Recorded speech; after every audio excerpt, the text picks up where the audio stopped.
Super Cheap Auto race highlights of race number 3 of the weekend on a beautiful sunny Sunday afternoon at the Shannon Speed Series, and Moffat with the best start from the first 2 rows would tuck himself in behind the Sydney Property Care 116 Mustang of Ethan Thornborough as Barber went to the outfield there and just broke off parts of that front splitter on the Pioneer DJ entry.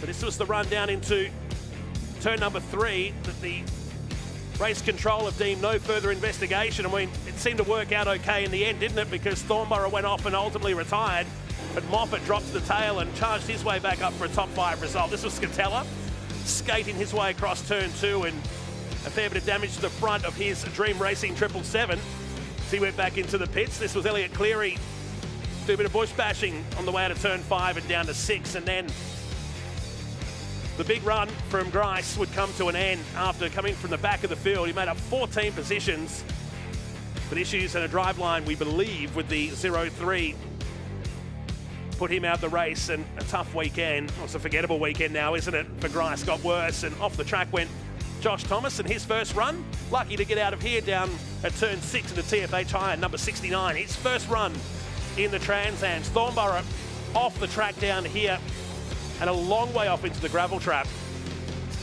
Took him at least a lap to get out of that situation. He was lucky not to bog the car completely.